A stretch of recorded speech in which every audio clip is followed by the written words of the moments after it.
Hey, it's BGV, and welcome to another guide on how to defeat the Deathbird in Elden Ring, ladies and gentlemen. So there's a couple of Deathbirds in Limgrave, I believe. Well, there's one in Weeping Peninsula, and I guess there's one in Limgrave. I believe there's one around here, which only spawns at night.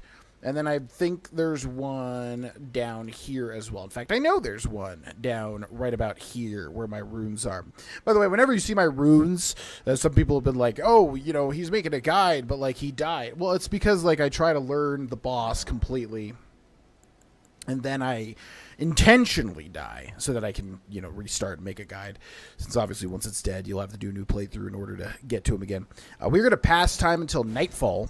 Here, by the way, so that we can actually fight this thing because it spawns at night.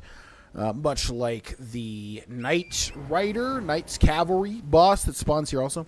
So, Deathbird is a little bit annoying. He basically, it's an open area fight, so obviously there's going to be some gargoyles, and he's just going to be a little tough because he's going to be flying all over the place, much like the dragons and such. But definitely doable. The main tip here is to stay under him. He does have a couple of attacks, so right here he should spawn. Now, I am not going to kill the gargoyles because I feel like the Deathbird will kill the gargoyles anyways. So we're going to jump off our horse and deal some damage if we can. Nope, that's not going to happen. So yeah, basically we just want to stay under him. Now, he will do a bunch of attacks, and we also have to be defensive while he kills the gargoyles for us, just like that. Let's do a jumping R2. Oh, the gargoyle got lucky there.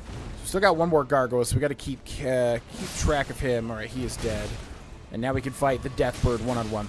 So yeah, basically, you want to stay close to him. He'll do a whole bunch of attacks, however, that will punish you for being close to him, like that peck there.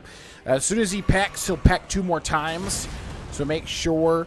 that attack right there actually does no damage, so you're absolutely fine to just tank that when he slams down. The only 2 that you have to worry about is the peck and the jump back slam down that he just did right there. So he will jump backwards and slam his weapon down, which you have to be careful for. I think it's right here. Yep. So that one you got to watch out for. The problem is when you fight him at a distance, he will destroy you because he's got so many attacks with his little weapon. So we are going to continue to close the distance here. Watch out for his peck attack and try to get a stagger. I believe he can stagger. I haven't seen it happen, but I would not be surprised. So you want to roll twice there so you can avoid that. And like I said, just avoid the peck attack. That's going to be, yep, he's going to grab. So I'm spamming LT, RT, LB, and RB right now to try and get out of this. And it's just not going to happen. That one might not be avoidable. Okay, so we're going to back up and heal once here. All right, so we're going to get back under him again, and he's going to do that, I forget what it's called, the death curse, whatever it's called in this game. He's going to do that as well. Okay, here comes the grab, which we're going to roll, and we're going to simply stay under him. He's going to peck a few more times. A little hard to get out of that one. And one more should do the trick. He's at 1 HP, which seems to be always a thing in this game. Oh, don't you dare. Don't you do it. And down goes the Deathbird. So yeah, nothing too crazy. Want to stay under him as much as humanly possible. He will just do that peck, and if he does hit you once, you can easily just kind of avoid it for the other 2 pecks. The main one that you want to watch out for, like I said, is he will attack, and then he'll sort of move backwards and then attack. So if you're not continuously closing the gap, you will get hit by that.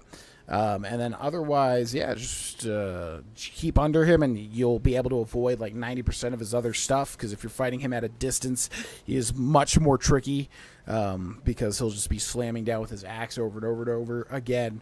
And yeah, you could, what's it called? Death Blossom, Death Curse, whatever the death thing is called in this game. The insta-death thing, like curse in the previous games.